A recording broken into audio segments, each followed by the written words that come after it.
El Señor esté en el corazón de todos ustedes. Proclamación del Santo Evangelio según San Mateo.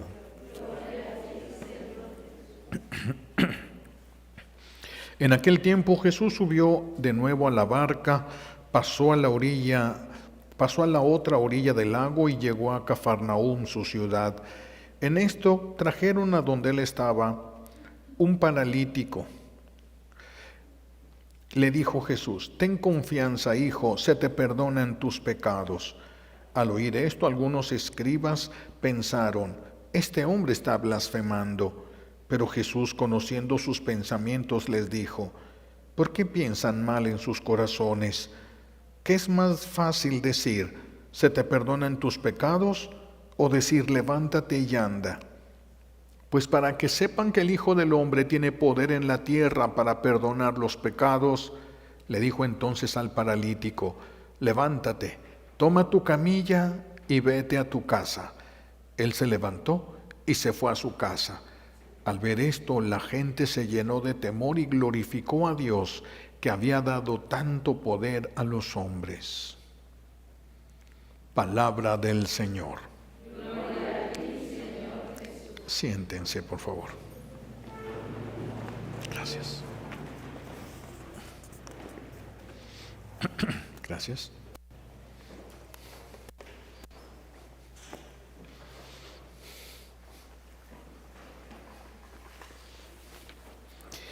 En la primera lectura escuchamos que quieren correr al profeta Amós.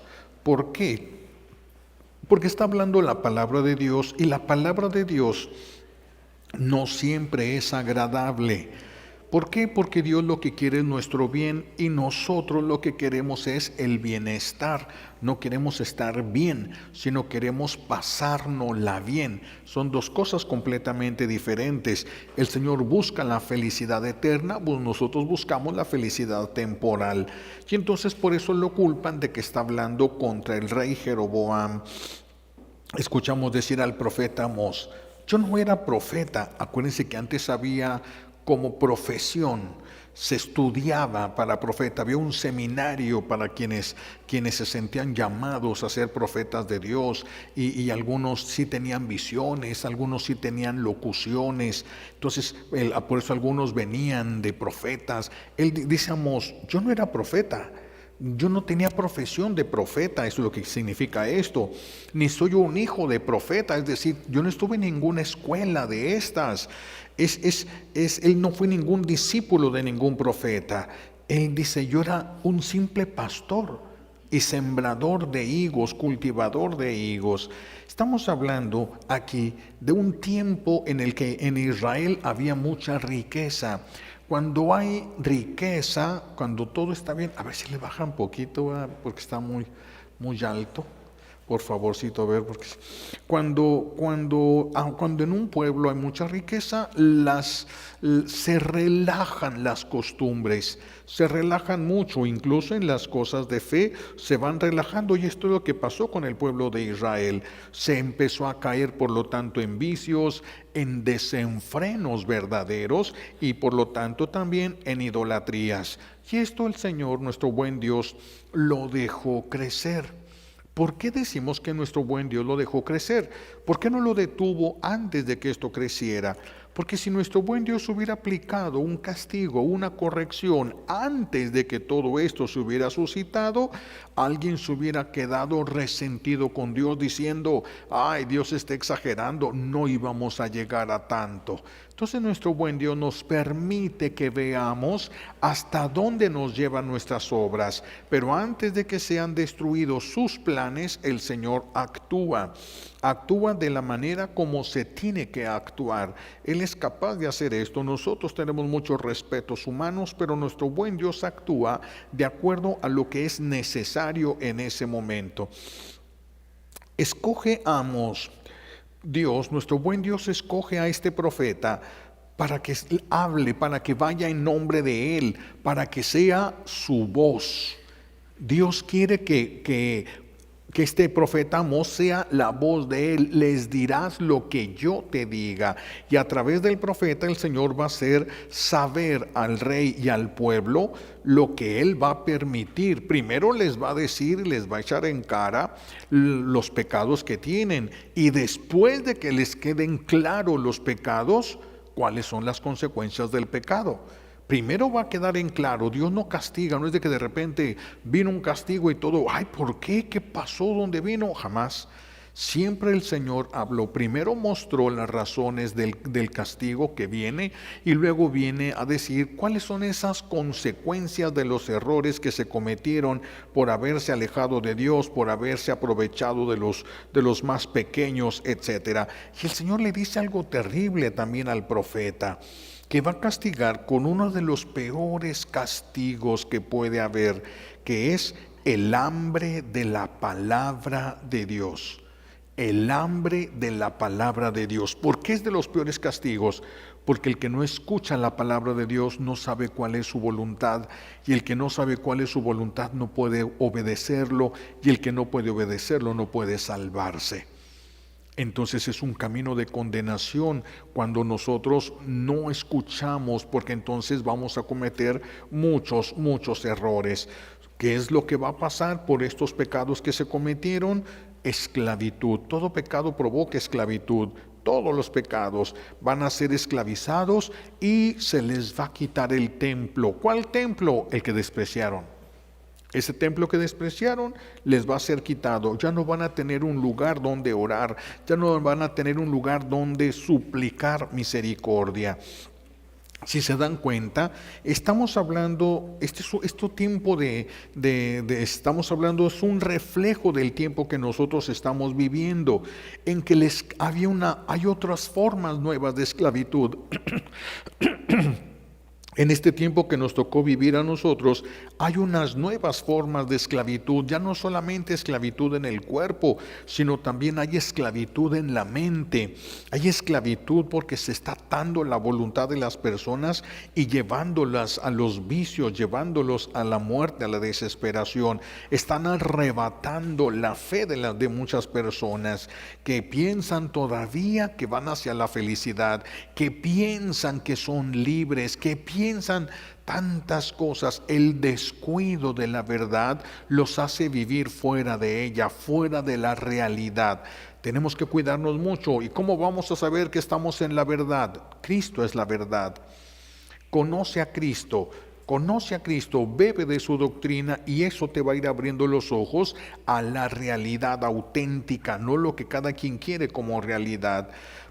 Estamos hablando entonces que se parecen aquellos tiempos a los nuestros, porque estamos en el tiempo de mucha tecnología, de mucho crecimiento, de muchas cosas, pero también de pérdida de la fe, de relajamiento de las costumbres. Ahora ya todo se vale, ahora ya todo se puede, ahora el pecado se legisló como algo bueno, como que despreciaron a Dios y ahora el ser humano quiere decidir sobre sí mismo, sobre su forma de vivir sin tomar en cuenta a Dios. Es lo mismo que pasó en aquel tiempo, y les fue quitado el templo a través de una guerra y van a ser llevados a Siria como esclavos. Entonces, como ya no van a estar en Jerusalén, ya no van a tener templos, ya no van a tener un templo donde ir a orar. Sí, ahora aquí también nosotros estamos viendo que los templos se están cerrando. En muchos lugares los templos se están vendiendo, sobre todo en Estados Unidos. Se están vendiendo los templos, se están cerrando las parroquias y una parroquia, ahí se refugian a dos sacerdotes y ellos atienden toda esa zona. ¿Por qué? Porque era tan pobre la participación de las personas que ya no se alcanzaba a mantener el lugar. Fíjense hasta dónde se está llevando la pérdida de la fe, hasta dónde se está llevando, se están perdiendo ya los templos y van a volver a ser cerrados dentro de un tiempo, van a volver a ser cerrados los templos, algunos ya están cerrados para siempre y algunas personas sí lloran por esta situación, pero se están cerrando los templos vacíos de fieles. Se están cerrando los templos vacíos de fe. Esos son los templos que se están cerrando. Ya estamos entrando en ese tiempo de hambre de la palabra de Dios. Se está cumpliendo, ya estamos viviendo en el tiempo del hambre de la palabra de Dios. Allá andan muchas personas como ovejas, como ovejas, como venados, buscando un charco de agua para tomar y para calmar la sed. Se lanzan ahorita las personas, se vuelcan sobre las redes sociales, tratando de encontrar un poco de verdad para beber, para sentir la vida de que comunica la verdad, aquello que nuestro buen Dios ha revelado.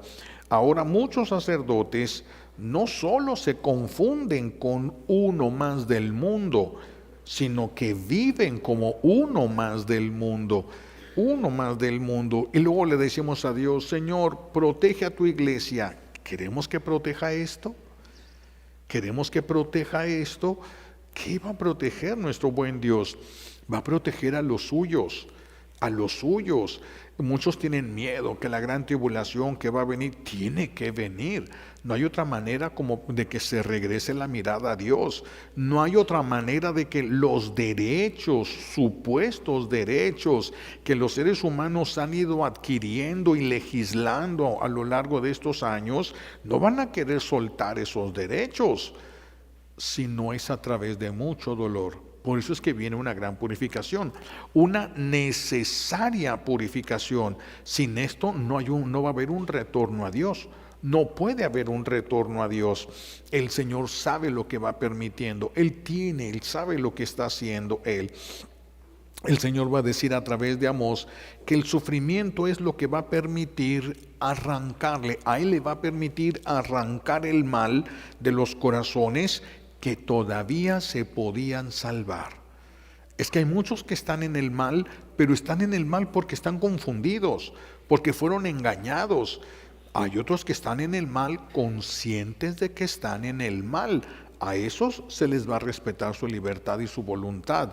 Pero esta es una oportunidad para que los que creen que van hacia la felicidad se den cuenta hacia dónde se están dirigiendo.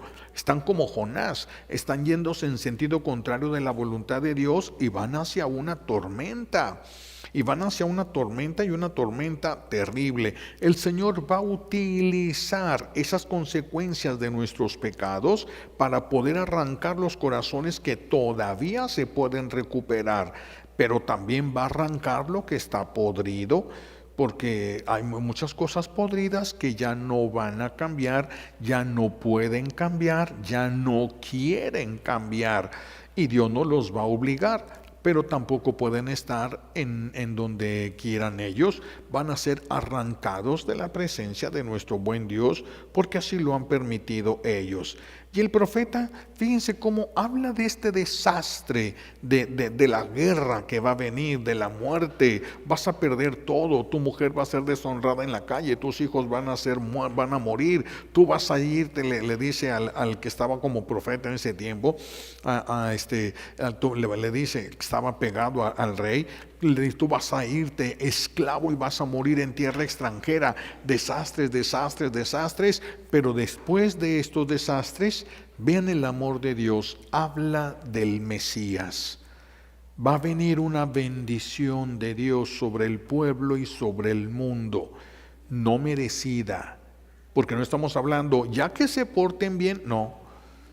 Sin que nosotros merezcamos, viene un acto de misericordia, de gran misericordia de Dios para nosotros.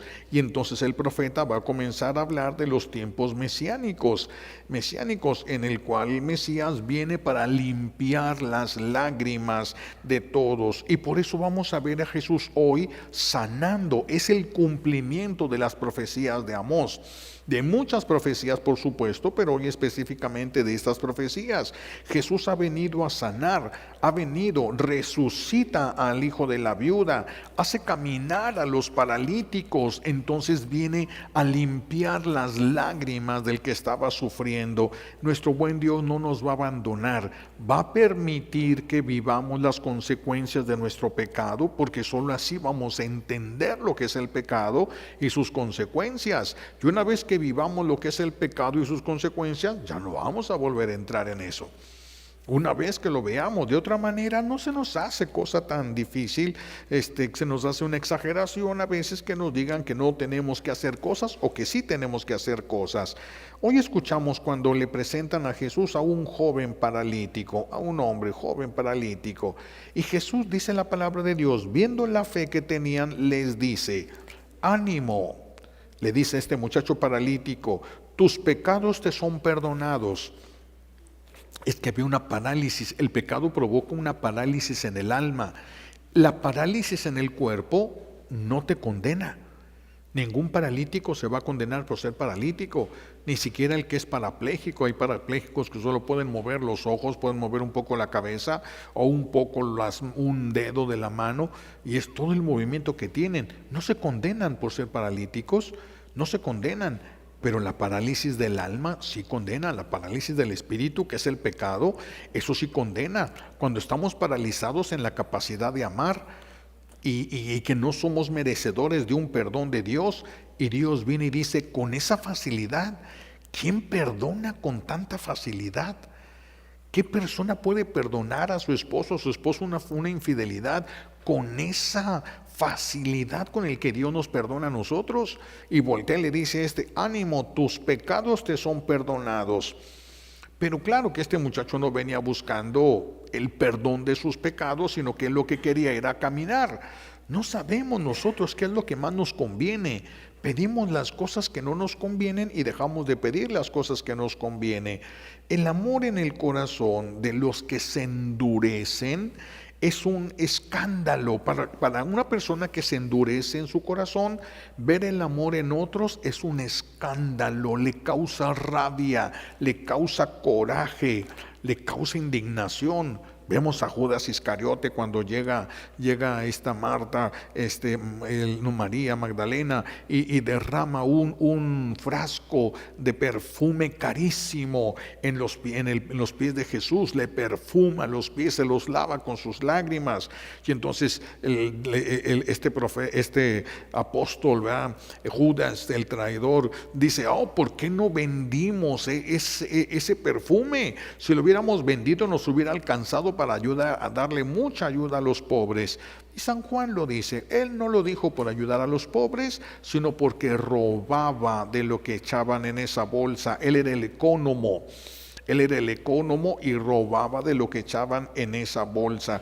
A los que tienen el corazón endurecido, el bien que hacen los demás les duele. Es una bofetada para ellos, les molesta que hagan el bien.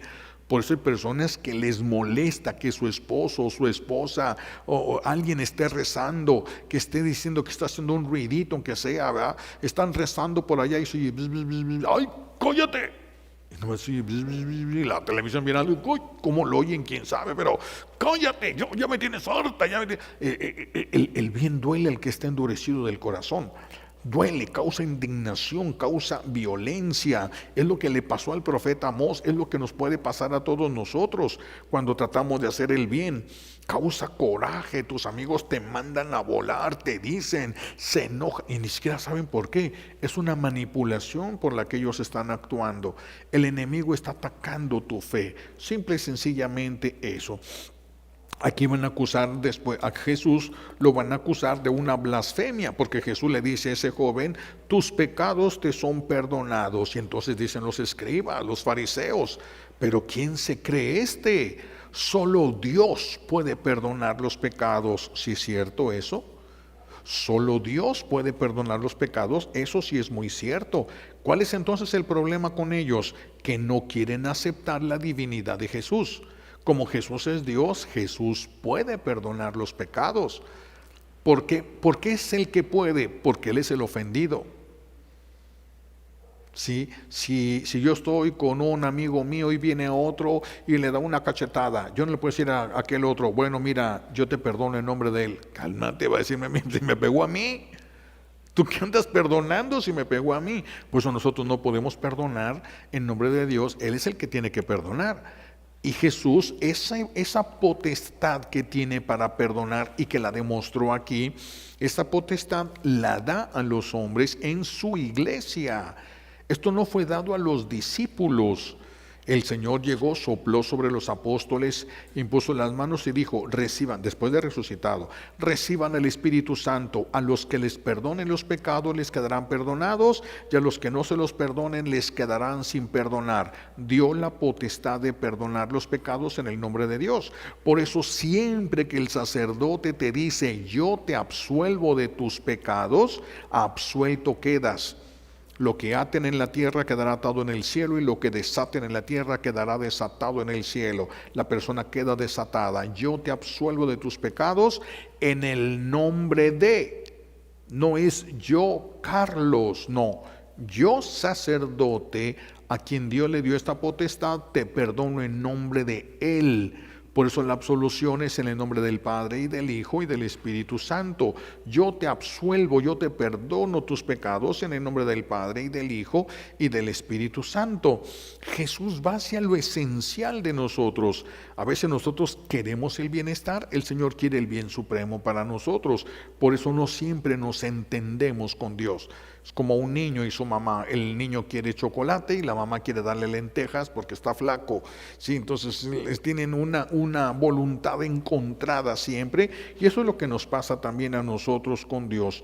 Eso es lo que nos pasa también a nosotros. Pero estos fariseos, estos escribas, no querían aceptar. No es que no pudieran, estaban viendo la evidencia.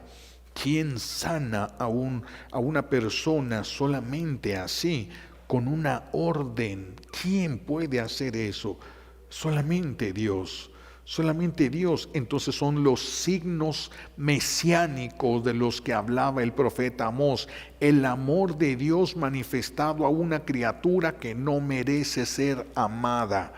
Ese es el tiempo que nosotros también estamos viviendo. El amor, donde abundó el pecado, sobreabundó la misericordia, sobreabundó el amor de Dios, sobreabundó. Claro que eso se van a defender, y Jesús por eso les va a decir: ¿qué es más fácil? ¿Decirle a este se te perdonan los pecados, cosa que no se ve? O decirle: levántate y anda. Es un paralítico y todos lo trajeron cargado, todos saben que es un hombre que no puede caminar. ¿Qué es más fácil? Pues decir te perdono, no se nota nada, a decir levántate y anda. Dice Jesús: bueno, si eso es lo más difícil, entonces voy a hacer lo más difícil para que vean que entonces tengo poder para hacer lo más fácil. Si puedo hacer lo más difícil, voy a poder hacer también lo más fácil. Por eso voltea hacia el joven y le da una simple orden: yo te lo mando. Es que Él es Dios, es que Él es el Creador. Todo está sometido a su palabra. Todo, hasta los ángeles del infierno, todo está sometido a su poder y a su palabra. Joven, yo te lo mando, levántate, toma tu camilla y vete a tu casa. Y el muchacho se levanta en ese momento, toma la camilla y se va a su casa. Va de haber ido pegando brincos de alegría, porque ya no hubiera habido otra posibilidad de que él pudiera haber vuelto a caminar. Dice entonces Jesús: para que vean que tengo potestad para perdonar los pecados. Potestad que fue dada entonces a la iglesia, pero no fue dada a todos. Jesús no lo dijo esto cuando estaban todos los discípulos, todos los apóstoles y discípulos. No, solo los apóstoles. Solo los apóstoles.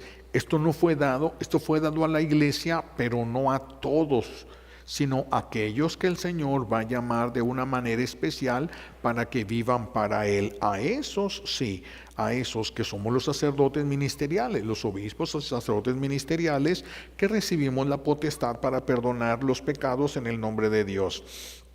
Y así Jesús nos enseña cómo tiene prioridad la salud espiritual sobre la salud física. Y nosotros lo que pedimos siempre es la salud física, porque para nosotros tiene prioridad la salud física, cuando lo que debería de tener prioridad es la salvación. ¿Qué necesitas tú para pagar tus pecados y salvarte? Eso es más importante a que el Señor te quite tus sufrimientos. Si Dios te quita tus dolores, basta una orden de Él y te los quita. Basta una orden de Él y te los quita a través de quien Él quiera. Una sola orden de Él y eso desaparece. Pero ¿qué pasaría si ese sufrimiento Dios estaba dándote la oportunidad de pagar el purgatorio? Entonces dejarías de sufrir para sufrirlo después. Por eso no todas las oraciones son escuchadas. Cuando Dios quiere, sí. Cuando Dios sabe que no, no. Y es por amor a Él. Y hay oraciones que se hacen y parece que no se hubiera hecho ninguna oración. Pareciera que Dios no escuchó nada. Pareciera que la persona no tiene ninguna gracia de Dios para eso, porque depende de Dios. Depende de Dios. Dios lo hace a través de la persona que Él quiere hacerlo. Él es el que escoge a quién y a través de quién te quiere regalar eso. Si Dios te va a sanar a través de una persona y Él ya decidió a quién le va a regalar tu sanación. No va a ser cualquier persona, va a ser la persona que Él haya designado para ti. Una persona necesita liberación, a aquel sacerdote a quien Dios le dio la gracia, ese es el que le va a liberar. Pero va con otro que puede ir con quien quiera, pero el que tenga la gracia dada por Dios, ese es el que va a poder.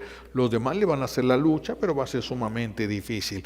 A veces Dios suple por las negligencias de nosotros, las debilidades de nosotros, la ignorancia a veces de nosotros. El Señor suple y permite otras cosas, pero todo en el mundo tiene un orden ya establecido. Nada es casualidad. El Señor va permitiendo lo que Él sabe que es conveniente para nosotros. Aquí lo vemos por eso, enseñándonos que tiene prioridad lo espiritual. No es lo que se está viviendo en este tiempo.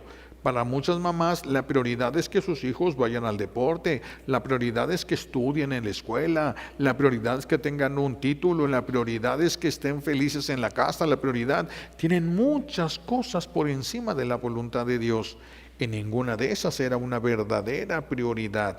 Y el Señor nos enseña, primero es lo primero, la salud espiritual, la salvación del alma, la salvación del alma.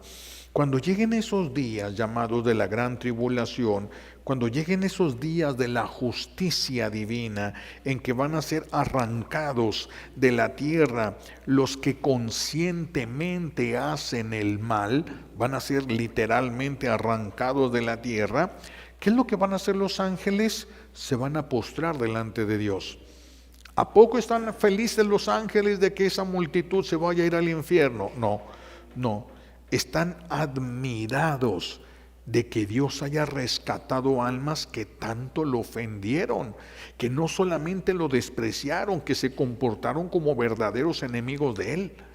Y sin embargo Dios hace la lucha de la salvación de esos. Por eso cuando los ángeles ven eso, se postran, lo adoran. Y cuando lleguemos al cielo, yo pienso llegar, no sé ustedes, pero cuando lleguemos al cielo, va a ser cuando se nos abran los ojos y veamos todo lo que Dios hizo en favor nuestro, no va a haber otra más que caer de rodillas sumamente agradecidos y felices con Dios. Pero sumamente, ese es lo que reina, lo que se respira de manera especial en el cielo, la gratitud a Dios por todo el bien que nos ha hecho. Ciertamente va a arrancar a los malos y va a rescatar a muchos que estaban a punto de perderse. Por eso los ángeles van a darle gloria a Dios y luego todos nosotros también. Dios le pide al profeta que hable, pero también nosotros somos profetas. El día de nuestro bautismo recibimos el triple ministerio, profetas, sacerdotes y reyes en Jesús, porque somos el cuerpo de Jesús. Dios le pide al profeta, es decir, también a nosotros, que tenemos que hablar, que tenemos que proteger la justicia. Tenemos que proteger la justicia en nuestra propia vida, en donde trabajamos, en donde vivimos, en la familia, en todo lugar. Tenemos que trabajar y proteger la justicia de Dios. ¿Por qué? Porque la justicia favorece la unidad, la justicia favorece el amor. Donde hay injusticias es difícil la unidad y es difícil el amor. Por eso tenemos que buscar nosotros hablar. ¿Vamos a ser rechazados? Sí, por todo el que no quiere o no le conviene la justicia. Vamos a ser rechazados y tal vez van a querer callarnos a nosotros. pero nuestro trabajo es hablar en el momento que tengamos que hablar, para que el que escuche, habrá alguno, dos, tres, que escucharon y creyeron y cambiaron. Uno solo, mis hijos, uno solo que nosotros, que por nuestra intercesión, por nuestras palabras, por lo que nosotros hicimos, se haya convertido. Una sola alma, una sola persona, vale toda la sangre de Cristo. Una sola persona, una.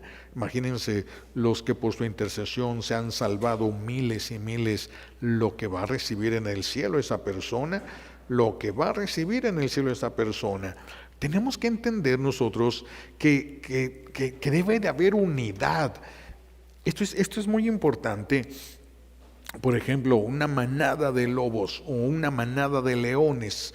Una manada de leones se protegen muchísimo. Lobos o leones o hienas, lo que sea, las manadas se protegen. ¿Por qué? Porque un miembro de la familia, de esa familia o de esa manada, los hace más fuertes. Y si un miembro se enferma, se aleja o se muere, son todos más débiles.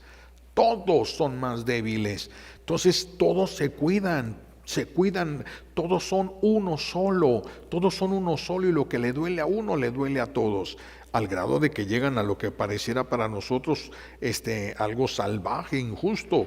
Si ven un cachorro, si una leona o cualquier animal tiene 4 cachorros y uno lo ve enfermo, no le da de comer. No va a desaprovechar lo que ese que se va a morir de todos modos le quite a sus hermanos y no le va a dar de comer. Si no va a tener vida, no lo aceptan, no lo cuidan, no lo protegen. Protegen a los que sí van a poder colaborar con la manada, porque son animales ellos. Nosotros algo parecido tenemos que hacer en cuanto a la unidad en cuanto al amor. Tenemos que ser uno en el amor, eso es lo que nos va a hacer fuertes. Donde hay unidad y donde haya amor, ahí está Dios, ahí hay milagros. Definitivamente, necesariamente, ahí tiene que haber milagros. Por eso tenemos que proteger la unidad entre nosotros, tenemos que proteger el amor entre nosotros, porque nos necesitamos. ¿Qué dice Jesús? Donde 2 o más se reúnen en mi nombre para pedirme algo, se los voy a conceder. Entonces necesitamos no estar solos, sino buscar que haya 1 o 2 más. Entonces no necesitamos. Si estamos juntos, nuestra oración es más poderosa. De todos, nuestra oración es más poderosa. Entonces tenemos que cuidarnos. No somos una masa nada más. No es de que si no vienes mañana, pues a nadie le importa. Sí, debería de importarnos, porque uno solo que no regrese, todos somos más débiles en la oración. Nuestra oración no es igual de poderosa que si todos nos reunimos. Entonces todos somos valiosos y deberíamos de estar viviendo nosotros eso. Nos reunimos en el nombre de Jesús y donde están ahí reunidos 2 o más, dice Jesús, allí estoy yo en medio de ellos.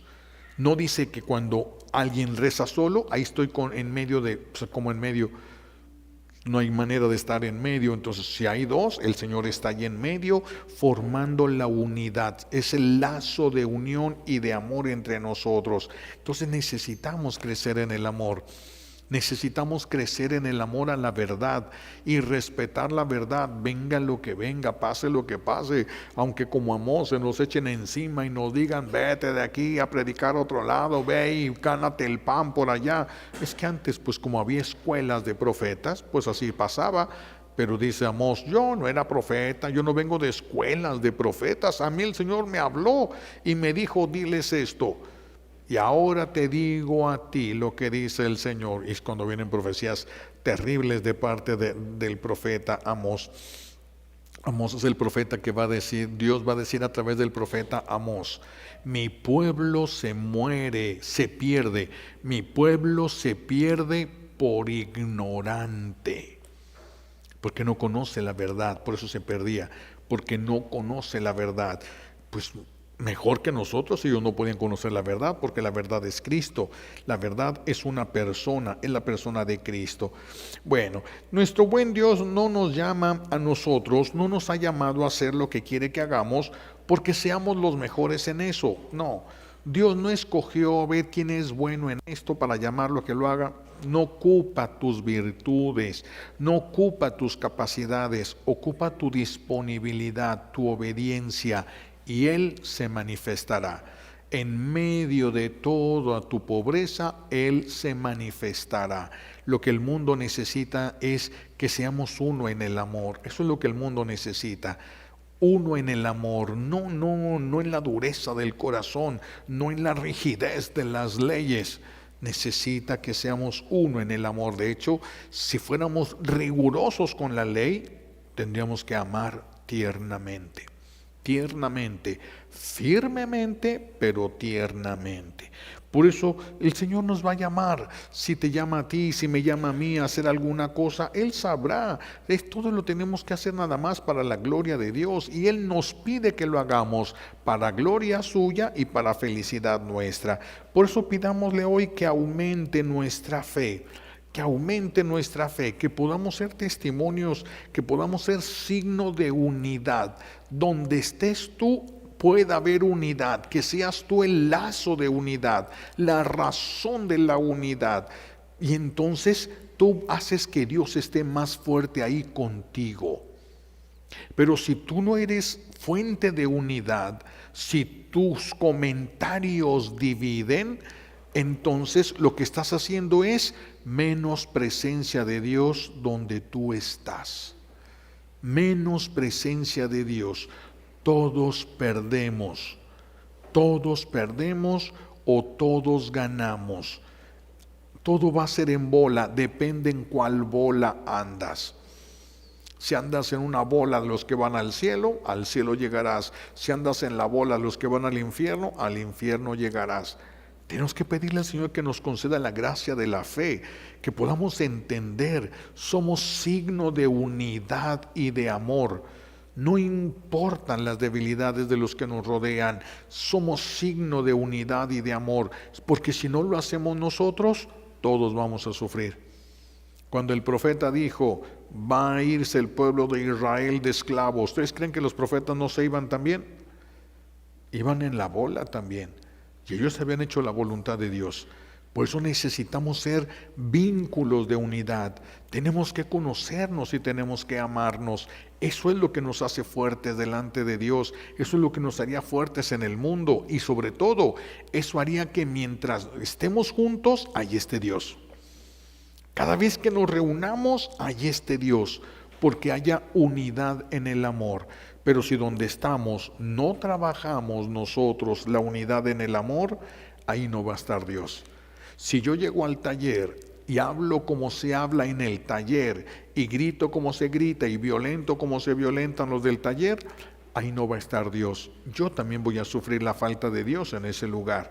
Yo tengo que trabajar para que se forje la unidad, pueda o no pueda. Si no se pudo, no soy culpable de que no haya unidad en el amor.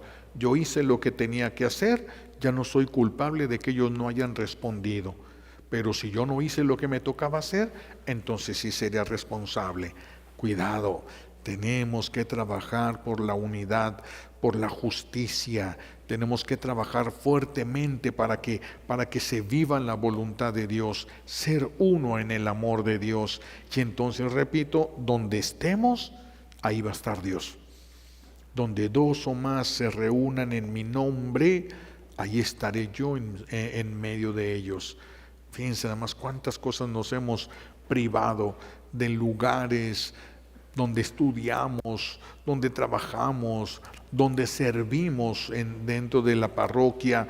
Si no trabajamos esa unidad en el amor, ahí no va a estar Dios y todos vamos a sufrir. No solamente una persona, todos. Pues que el Señor nos ayude, no va a ser fácil, pero para esto hemos sido llamados, para esto existimos. Y para eso, ahí tenemos que desgastar nuestra vida.